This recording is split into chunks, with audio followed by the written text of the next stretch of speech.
Hello दोस्तों, नमस्कार, जय हिंद। स्वागत है आपका अपने YouTube चैनल मैथ्स माध्यम में। आशा करता हूँ आप एकदम बढ़िया होंगे और अपनी पढ़ाई को अच्छे तरीके से कर रहे होंगे। दोस्तों, जैसा कि हम अपनी पॉलिटी को थ्योरी बेस्ड बहुत अच्छे तरीके से करते हुए आ रहे हैं हमने, ठीक है। हमने पॉलिटी को अपना पीछे कवर कर लिया, जो हमारे 21 इसके जो पार्ट थे, ठीक है। आज जो हमारा भाग 21 था, इसका जो सेकंड पार्ट था, आज हम इसको कर लेंगे। यानी जो हमारी परसों वाली क्लास थी दोस्तों, सैटरडे में जो हमने क्लास ली थी, हमने जो भाग 21 था हमारा, इसके हमने एक पार्ट को देख लिया था। यानी दोस्तों हमारा जो काफी लंबा पार्ट था, तो इसको हमने जो है दो भागों में इसको किया था, ठीक है। आज जो हम करेंगे, इसका हम सेकंड पार्ट करेंगे, ठीक है। और दोस्तों आपने हमारी पिछली क्लास नहीं देखी है दोस्तों, उन क्लास को देख लेना। थ्योरी बेस्ड क्लासेस हैं और बहुत बढ़िया वो क्लासेस हैं, इंपॉर्टेंट है वो, ठीक है।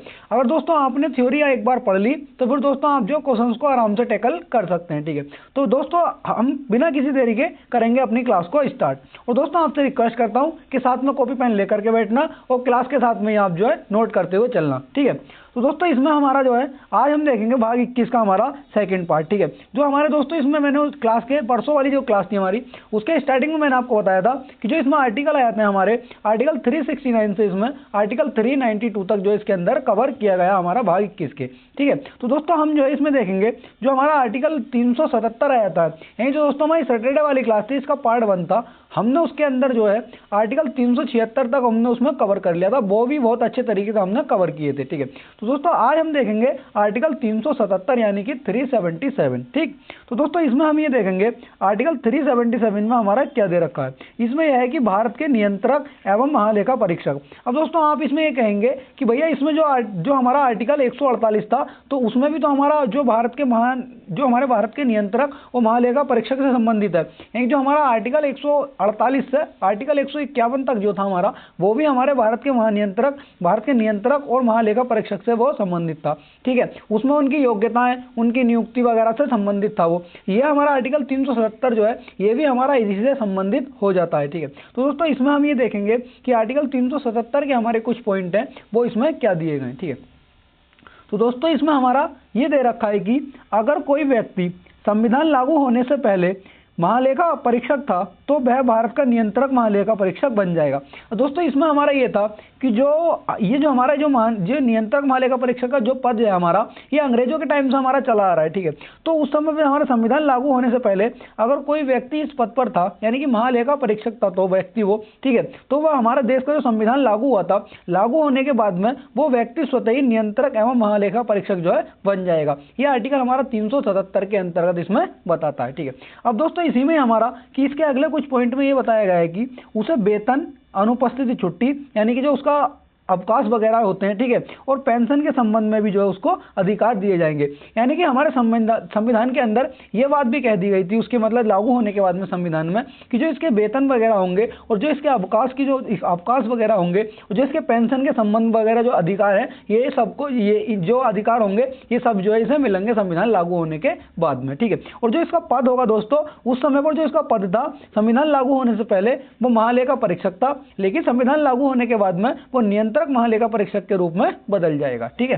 और दोस्तों आगे देखेंगे इसी में इस आर्टिकल जो हमारा 377 है, इसी में हमारा अगला पॉइंट दोस्तों ये कहता है कि वह उस पदावधि की समाप्ति तक पद पर रहेगा जो संविधान लागू होने से पहले उस पर लागू बंदों के जो है मुताबिक तय की गई थी। दोस्तों जो इसकी मतलब जो इस आर्टिकल 377 में जो बात की गई है, उसमें दोस्तों ये बताया गया है कि जो इसकी पद की जो समाप्ति होगी वह तब होगी, वह अपने पद पर जो है तब तक बना रहेगा जैसे मतलब जो हमारा बाद वाला था, ठीक है, संविधान लागू होने के बाद में जो उसका पद बन गया था, ठीक है, जो उसकी पद की समाप्ति होगी, जैसे वो संविधान लागू होने से पहले वो अपने पद पर जो उसकी पद की समाप्ति होती थी, ठीक है, पद पर बना रहता था, सेम उसी तरीके से जो हमारा संविधान लागू होने के उसी के मुताबिक जो है वो अपने पद पर बना रहेगा। यानी समाप्ति भी जो होगी उसी के मुताबिक होगी, ठीक है। या अगर संविधान में अगर जो हमारी संसद है अगर संशोधन कर देती है वो, तो ये जो उसमें नए तरीके से होगा, संशोधन नहीं करती है हमारी, तो वो जैसे पहले होता था उसी तरीके से जो है उसकी पदावधि का जो समाप्ति होगी वो उसी तरीके से उसमें होती रहेगी, ठीक है। अब दोस्तों इसी में हम देखेंगे हमारा आर्टिकल जो है 378 आ जाता है, यानी कि आर्टिकल 378, ठीक है। अब दोस्तों इसमें हम देखेंगे आर्टिकल 378 ये कहता है कि हमारा लोक सेवा आयोगों के संबंध में प्रावधान करता है। जैसे कि दोस्तों हमारे जो लोक सेवा आयोग है, इसमें हमारे केंद्र के भी लोक सेवा आयोग आ जाएंगे और हमारे राज्य के भी लोक सेवा आयोग इसके अंदर आ जाएंगे, ठीक है। जो आपने देखा होगा कि हमने आर्टिकल पीछे देखे थे जो लोक सेवा आयोग थे हमारे संघ और राज्य के, उनको हमने कवर कर दिया था। लेकिन जो हमारा 378 आर्टिकल, ये भी उसी से हमारा संबंधित हो जाता है। उस समय पर दोस्तों मैंने इसलिए नहीं कराए थे आर्टिकल, क्योंकि उसमें दोस्तों कंफ्यूजन हो जाता कि आप जो हम तो अब जो लेकर के चल रहे हैं अपनी पॉलिटी को, हम कंटिन्यू लेकर के चल रहे हैं, तो अगर हम इस वाले आर्टिकल को वहाँ कवर करते हैं तो थोड़ा अलग सा हो जाता। अब यहाँ आर्टिकल्स के साथ में कवर कर रहे हैं तो थोड़ा और बेहतर हमारे समझ में आ जाएगा, और आपने वो पहले पढ़ लिया था, अब इसको पढ़ेंगे तो और अच्छी तरीके से आप समझ पाएंगे। ठीक है, अब दोस्तों इसी में हम ये देखेंगे आर्टिकल हमारा 378 ये कहता है कि लोक सेवा आयोगों के संबंध में प्रावधान, यानी कि हम इसमें देखेंगे इनके संबंध में क्या क्या प्रावधान इसमें किए गए आर्टिकल 378 के तहत। ठीक है, अब दोस्तों इसमें हमारा ये दे रखा है कि इस संविधान के प्रारंभ से ठीक पहले पद धारण करने वाले भारत डोमिनियन के लोक सेवा आयोग के सदस्य जब तक कि उन्होंने अन्यथा निर्वाचित न कर लिया गया मतलब अन्यथा निर्वाचित नहीं कर लिया हो, ऐसे प्रारंभ पर संघ के लोक सेवा आयोग के सदस्य हो जाएंगे। अब दोस्तों इसमें यह कहा गया है कि जो हमारे संविधान लागू होने से पहले, ठीक है, जो व्यक्ति इस जैसे कि हमारा लोक सेवा आयोग है, ये भी हमारे अंग्रेजों के टाइम से हमारा ये चला आ रहा है। ठीक है, तो उस समय पर जो व्यक्ति इन पदों पर रहते थे, ठीक है, और जो हमारे भारत डोमिनियन के लोक सेवा आयोग के जो सदस्य बने थे, ठीक है, जो संविधान लागू होने से पहले इन पदों पर थे, ठीक है, और संविधान लागू होने के बाद भी अगर उन्हें जो है कहीं और निर्वाचित नहीं किया जाता है, ठीक है, कोई अन्य पदों पर नहीं मतलब बैठाया जाता है, ठीक है, तो वो जैसे वो अपने उस पद पर थे, संविधान लागू होने के बाद में ही वह वैसे ही उन्हीं अपने पद पर बने रहेंगे। ये हमारा आर्टिकल 378 जो है इसमें बताता है। ठीक है, अब दोस्तों इसी में हमारा ये देखेंगे आर्टिकल 379 इसमें हमारा क्या कहता है। ठीक है, आर्टिकल 379 क्या बताता है, इसमें हम इसको देखते हुए चलेंगे। ठीक है, अब दोस्तों इसमें हमारा आर्टिकल 379 ये कहता है कि सर्वोच्च न्यायालय में लंबित कुछ कार्रवाइयों के संबंध में प्रावधान। ये जो हमारे सर्वोच्च न्यायालय में यानी सुप्रीम कोर्ट में लंबित कुछ कार्रवाइयों के संबंध में प्रावधान है, ये आर्टिकल हमारा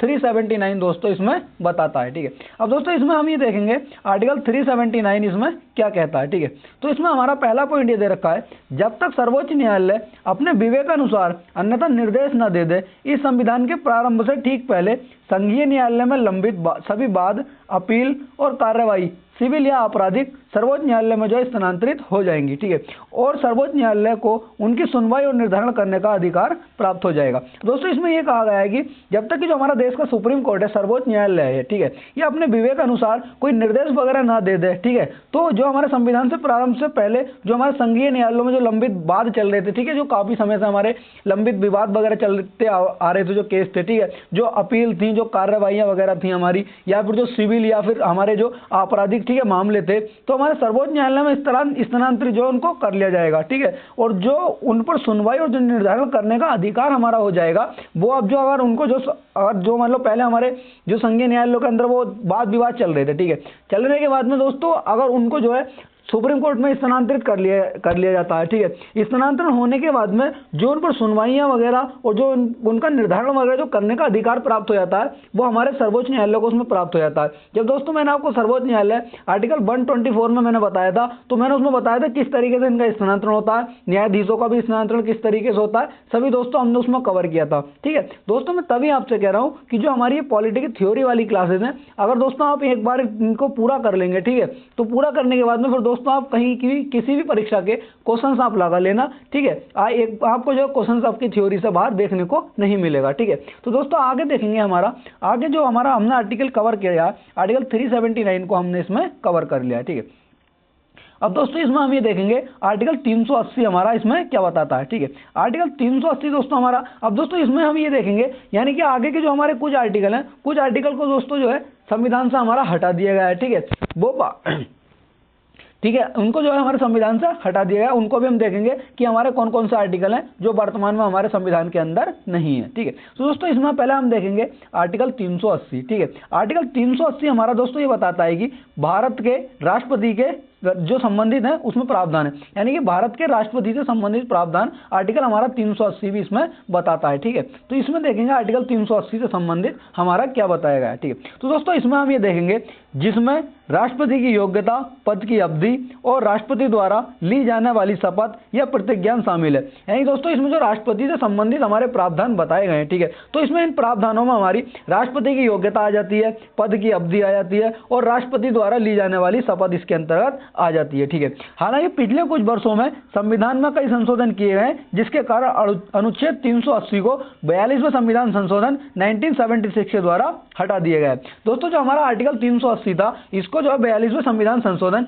1976 यानी कि इंदिरा गांधी सरकार के समय पर इस आर्टिकल 380 को जो है हमारा संविधान से हटा दिया गया है। और दोस्तों जो हमारा ये बात करता था, हमारा ये राष्ट्रपति पद की योग्यता है, अवधि, ठीक है, और राष्ट्रपति द्वारा ली जाने वाली शपथ और प्रतिज्ञा के बारे में ये बताता था, ठीक है। अब दोस्तों इसी में हम आगे देखेंगे, आगे हमारा आर्टिकल 381 इसमें आ जाता है, ठीक है। दोस्तों आर्टिकल 381 हमारा इसमें ये बताता है कि राष्ट्रपति की जो हमारा राष्ट्रपति की मंत्रिपरिषद के बारे में आर्टिकल हमारा 381 हमारा बताता था। लेकिन दोस्तों इसे भी हमारा जो है 7वें संविधान संशोधन द्वारा, ठीक है, 1956 के द्वारा इसको संविधान के जो है इसको हटा दिया गया था। मतलब संविधान से जो हमारा 7वां संविधान संशोधन 1956 में हुआ था, उसकी धारा 29 के तहत जो इसको यहाँ से हटा दिया गया है, ठीक है। अब दोस्तों इसी में हम देखेंगे आर्टिकल हमारा 382 आ जाता है, ठीक है। आर्टिकल 382 दोस्तों हमारा ये कहता है कि प्रथम अनुसूची के भाग ए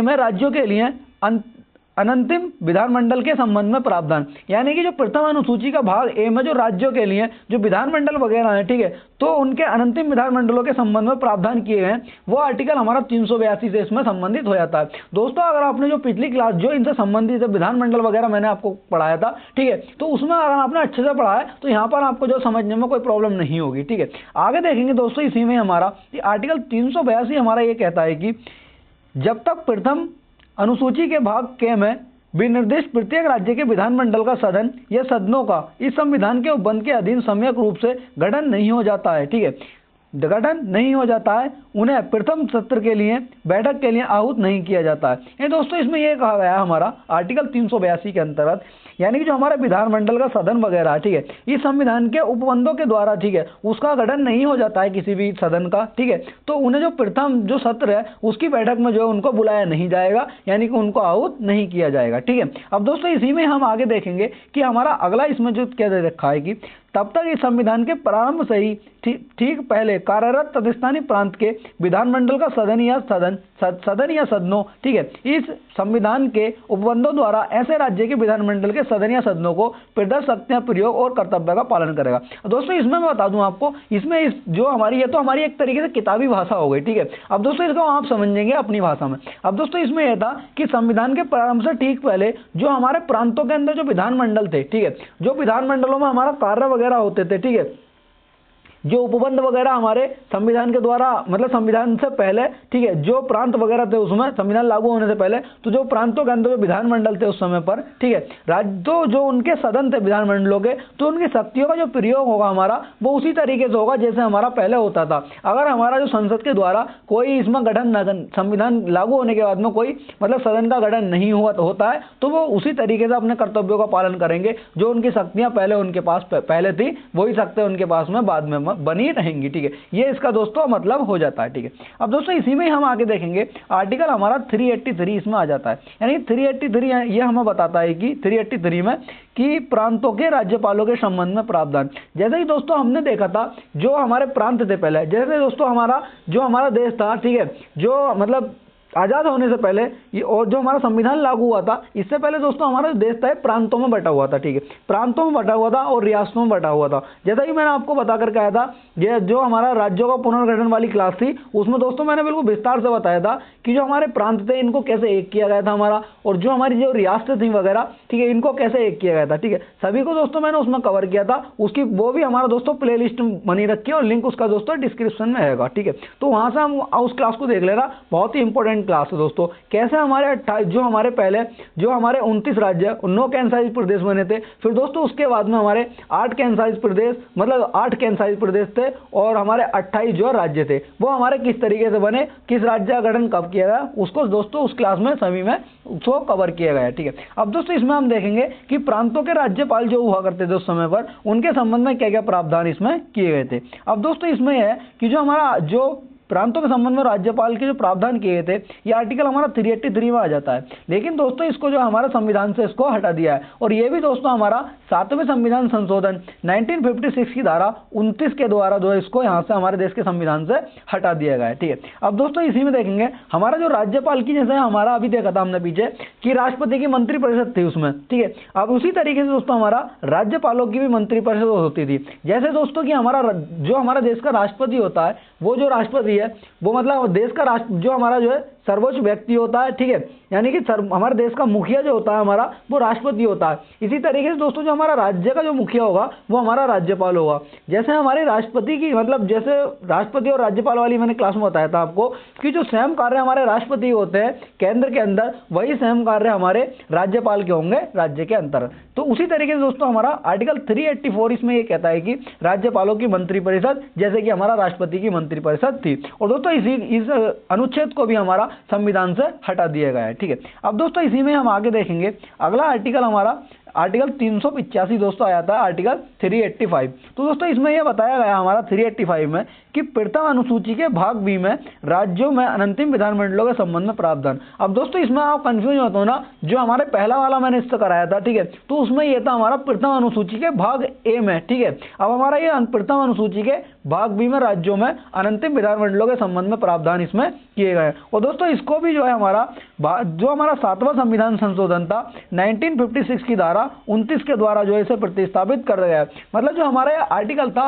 385, इसको दोस्तों यहां से हटा करके आर्टिकल 382 के अंतर्गत जो है इसको रख दिया गया था। ठीक है, और दोस्तों इसमें बता दूं मैं आपको जो हमारा 7वां संविधान संशोधन हुआ था, और दोस्तों इसके जो हमारा 7वां संविधान संशोधन था दोस्तों यहां से हमारा क्वेश्चन पूछा गया था यूपीएसआई 2021 में 13 नवंबर की फर्स्ट शिफ्ट में यहां से क्वेश्चन पूछा गया था। ठीक है, तो दोस्तों उसमें यह कहा गया था कि एक राज्यपाल एक से अधिक राज्यों का राज्यपाल हो सकता है, यह किस संविधान संशोधन के अंतर्गत कहा गया था। तो दोस्तों उसमें थे हमारे 10वां संविधान, पहला ऑप्शन था दोस्तों उसमें हमारा 7वां संविधान संशोधन, दूसरा था हमारा 11वां संविधान संशोधन, और दोस्तों उसमें तीसरा ऑप्शन था हमारा 10वां संविधान संशोधन, और दोस्तों उसमें जो चौथा ऑप्शन था वो 13वां संविधान संशोधन। ठीक है, तो दोस्तों इसमें हमारा जो आंसर बना था वो हमारा 7वां संविधान संशोधन बना था। तभी दोस्तों मैं आपसे कहता हूं जो हमारी क्लासेस है, जो मैंने संविधान संशोधन वाली 2 क्लासेस कराई हैं, उन दोनों क्लास को दोस्तों आप कर लेना, क्योंकि वहां से दोस्तों संविधान संशोधन की अगर आपने वो दोनों क्लास कर ली तो दोस्तों किसी भी परीक्षा में संविधान संशोधन से अगर संबंधित कोई भी क्वेश्चन आता है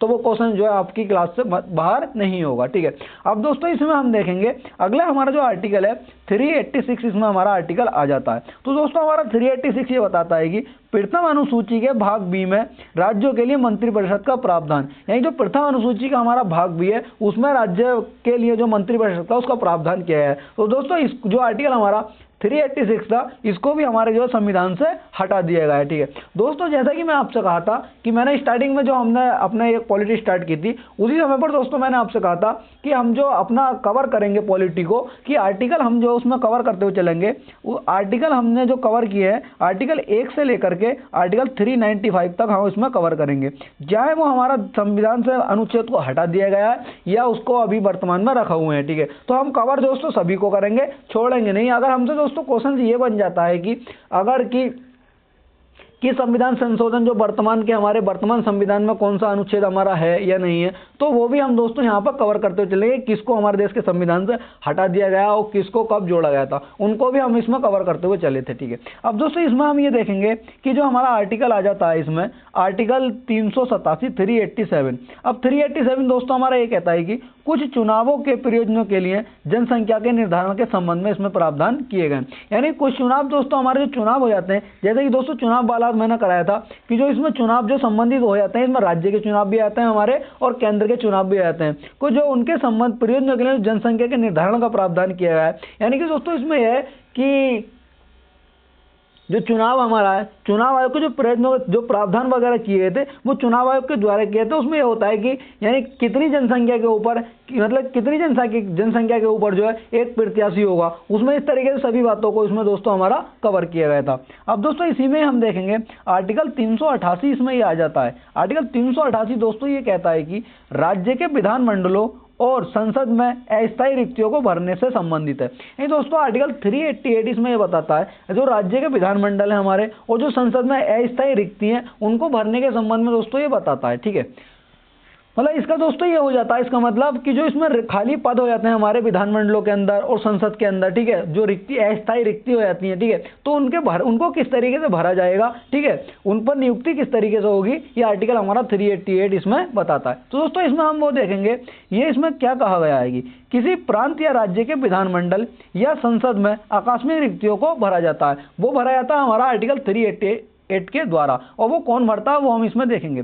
ऐसी रिक्तियों को भरने से जुड़े विवादों का निपटारा संविधान लागू होने से पहले लागू नियमों के मुताबिक होता है। यही जो दोस्तों ऐसी रिक्तियां होती हैं हमारी, इनको भरने से जो जुड़े विवाद वगैरह होते हैं, उनका निपटारा जो होता है विवादों का, जो संविधान लागू होने से पहले हमारे नियम वगैरह बनाए गए थे, ठीक है, जो संविधान लागू होने से पहले जिस तरीके से इनका निपटारा होता था, वही उसी तरीके से जो है इनका निपटारा बाद में भी हमारे संविधान लागू होने के होगा। ठीक है, अब दोस्तों इसी में हम आगे चलते हैं। ठीक है, आगे दोस्तों हमारा जो आर्टिकल आया था, आर्टिकल 389, इसमें हमारा आर्टिकल ये बताता है, ठीक है, कि डोमिनियन विधान मंडलों तथा प्रांतों और देशी राज्यों के विधान मंडलों में लंबित विधेयकों के संबंध में जो इसमें प्रावधान हमारा बताए गए, ये आर्टिकल हमारा 389 इसमें हो जाता है। ठीक है, तो ज्यादा इंपॉर्टेंट आर्टिकल नहीं होता है, बस दोस्तों आप इसको जो है इतना ही नोट करके लिख लेना। ठीक है, अब दोस्तों इसी में हमारा जो आर्टिकल आ जाता है, आर्टिकल 390 इसमें आता है, यानी आर्टिकल 390। ठीक है, अब दोस्तों तभी मैं आपसे कह रहा हूं कि दोस्तों सभी आर्टिकल्स को जो है नोट करते हुए चलना। अब दोस्तों इसमें आपको लग रहा होगा कि आप बहुत अच्छा फील कर रहे होंगे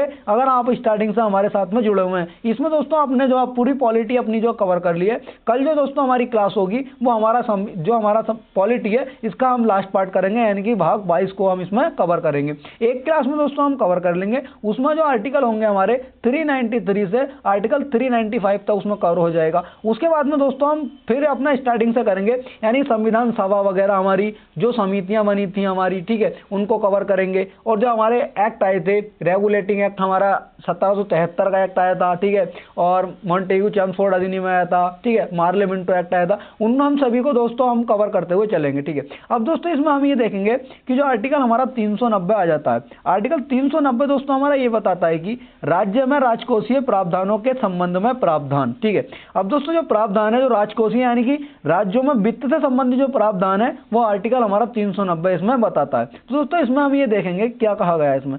यह अनुच्छेद यह सुनिश्चित करता है कि सरकार के वित्तीय लेन देन उस समय लागू कानूनों के अनुरूप हो जिससे भविष्य में कानूनी चुनौतियां विवादों से बचा जा सके। यानी दोस्तों इसमें जो आर्टिकल हमारा 390 है, ठीक है, ये आर्टिकल हमारा 390 दोस्तों ये बताता है कि ये सरकार के वित्तीय लेन देन से संबंधित है। ठीक है, लेकिन जो उस समय पर जो लागू कानूनों के जो अनुरूप जो काम हो रहा था, ठीक है, मतलब जो काम होगा हमारा जो वित्तीय संबंधी जो लेन देन होगा ये उन कानूनों के अनुरूप होगा, मतलब उन कानूनों के अंतर्गत रह करके होगा जिससे कि भविष्य में कोई भी कानूनी चुनौती वगैरह आ जाए या विवाद वगैरह आ जाए तो उससे बचा जा सके। ठीक है, यह आर्टिकल हमारा 390 इसमें बताता है। अब दोस्तों इसी में हम आगे देखेंगे आर्टिकल 391। आर्टिकल 391 में दोस्तों हमारा ये बताया गया है कि अनुकूलन और संशोधन, यानी कि अनुकूलन और संशोधन ये क्या है हम इसमें देखेंगे। तो दोस्तों इसमें ये बताया गया है कि राष्ट्रपति को संविधान की प्रथम और चतुर्थ अनुसूची में आवश्यकता अनुसार अनुकूलन और संशोधन करने की शक्ति प्रदान करता है। यानी दोस्तों जो हमारे संविधान जो हमारे राष्ट्रपति को अधिकार देता है दोस्तों हमारा आर्टिकल 391 कि जो संविधान की हमारी पहली अनुसूची थी, ठीक है, और जो हमारी चौथी अनुसूची थी उसमें जो अनुकूलन और जो संशोधन वगैरह हो सकते हैं, तो दोस्तों ये हमारे राष्ट्रपति को शक्ति देता है। ये राष्ट्रपति जो इसमें संशोधन वगैरह कर सकते हैं, ठीक है, वो संशोधन जो होंगे राष्ट्रपति अपनी आवश्यकता अनुसार उसमें संशोधन करेंगे। ये आर्टिकल हमारा 381 राष्ट्रपति को शक्ति प्रदान करता है। अब दोस्तों इसी में हमारा अगला आर्टिकल आ जाता है जो हमारा भाग 21 का लास्ट आर्टिकल है, आर्टिकल 392। आर्टिकल 392 में दोस्तों हमारा एक है कि समीक्षा तंत्र इसमें आ जाता है। ठीक है, अब दोस्तों हम इसमें जानेंगे कि ये समीक्षा तंत्र हमारा क्या होता है। ठीक है, अब तो दोस्तों इसमें यह है हमारा राष्ट्रपति द्वारा की गई कोई भी कार्रवाई संवैधानिक सिद्धांतों और सुरक्षा उपायों के अनुपालन को सुनिश्चित करने के लिए न्यायपालिका द्वारा समीक्षा के अधीन हो सकती है। अब दोस्तों इसका मतलब यह होता है हमारा समीक्षा तंत्र का, ठीक है, राष्ट्रपति द्वारा कोई भी कार्रवाई जो संवैधानिक तरीके से संवैधानिक सिद्धांतों और जो सुरक्षा उपायों के को देखते हुए जो की जाती है, ठीक है, तो उसको सुनिश्चित करने के लिए जो न्यायपालिका द्वारा समीक्षा होती है, ठीक है, वो समीक्षा जो होगी हमारी जो न्यायपालिका द्वारा समीक्षा के मतलब न्यायपालिका ने मान लो कोई समीक्षा करी, ठीक है, यानी कि उसका मतलब जो उसकी जांच वगैरह है वो न्यायपालिका ने उसकी जो है जांच कर ली, लेकिन जो राष्ट्रपति द्वारा जो संवैधानिक कार्रवाई होगी, जो सिद्धांत वगैरह होंगे, तो जो न्यायपालिका के द्वारा समीक्षा की गई है वो उसके अधीन होंगे, वो उसके अंतर्गत आएंगे। ठीक है, आएंगे उसमें जो न्यायपालिका की जो समीक्षा की जाए, न्यायपालिका ने जो समीक्षा की थी, ठीक है, तो वो न्यायपालिका की समीक्षा के जो है अंतर्गत रहेंगे और न्यायपालिका की समीक्षा के जो है वो बाध्य रहेंगे। यानी कि न्यायपालिका की जो समीक्षा होगी वो राष्ट्रपति की जो संवैधानिक कार्रवाइयां हुई थी वो उन पर जो है बाध्य होगी। ठीक है, अब दोस्तों इसी में हमारा कि हमने आर्टिकल इसमें दोस्तों हमारे 392 तक हमने कवर कर लिया। ठीक है, अगर दोस्तों आप स्टार्टिंग से जुड़े होंगे तो आपने देखा होगा हमने आर्टिकल 1 से आर्टिकल 395 तक इसमें जो है कवर करेंगे, यानी कल की क्लास में हम जो पूरा अपना कर लेंगे। ठीक है, अब दोस्तों आपसे मैं जो हमारी कल वाली क्लास थी दोस्तों, कल जैसा कि मैं आपसे कहता हुआ आ रहा था कि हम संडे टू संडे जो है अपना जो हमारे एक्ट है मूल विधि के, हम उनको कवर करेंगे। ठीक है दोस्तों, हमने लास्ट संडे को कवर किया था, हमने पोक्सो एक्ट हमारा 2012 उसमें कवर कर लिया था। और दोस्तों हमारी कल वाली क्लास थी, यानी लास्ट संडे था हमारा, जो कल वाला संडे था, हमने उसमें दोस्तों कवर किया था घरेलू हिंसाओं से महिलाओं का संरक्षण अधिनियम 2005। दोस्तों हमने उसमें सभी धाराएं, उसमें जो हमारी 37 धाराएं थी, 37 धाराओं को कवर किया सभी को, और जो हमारे 5 चैप्टर थे उनमें 5 चैप्टर्स को हमने उसमें कवर किया। दोस्तों वहां से जो है इंपॉर्टेंट हमारा क्वेश्चन बन जाता है। और जो हमारा दोस्तों नारी बंधन अधिनियम आया था हमारा 2000 मतलब 106वां संविधान संशोधन के द्वारा, तो दोस्तों वहां से हमारा हो सकता है कि इस एक्ट से संबंधित वहां से क्वेश्चन पूछ ले। ठीक है, जो हमारा करंट में चल रहा है तो ये हमारा नारी बंधन शक्ति अधिनियम 106वां संविधान संशोधन अधिनियम वो चल रहा था। ठीक है, तो हो सकता है दोस्तों यहां से इससे रिलेटेड करके उस एक्ट से हमारा क्वेश्चन पूछ ले। ठीक है, तो दोस्तों जैसा ही मैं आपसे कहा था कि इसकी जो हमारा मूल विधि की दोस्तों अलग एक कॉपी बना करके चलना, उसमें दोस्तों आप जो सभी एक्ट करना, और जो इन एक्ट के साथ साथ जो हमारे केस स्टडी हुई थी, हम उन केस स्टडी को भी दोस्तों उसमें कवर किए थे। अब दोस्तों आपसे रिक्वेस्ट यही है कि दोस्तों क्लास को जो ज्यादा से ज्यादा शेयर किया करो, और दोस्तों चैनल को सब्सक्राइब जरूर कराना, और दोस्तों अपने दोस्तों को भी सजेस्ट करना कि अगर उनको पॉलिटी पढ़नी हो बिल्कुल थ्योरी बेस्ड, तो दोस्तों जो प्ले लिस्ट है हमारी इसको कवर करना। अगर दोस्तों आप दोस्तों जो आप अगर क्लास शेयर वगैरह किया करें दोस्तों, जो हमारी पॉलिटी की जो प्ले लिस्ट है हमारी इसको शेयर कर दिया करें दोस्तों, जिससे कि और हमारे जो अन्य भाई बहन है वो भी इससे पढ़ सके। ठीक है, अब दोस्तों इसी के साथ मिलते हैं हम नेक्स्ट वीडियो में। इसी के साथ दोस्तों जय हिंद, जय भारत, और अपना प्यार बनाए रखना।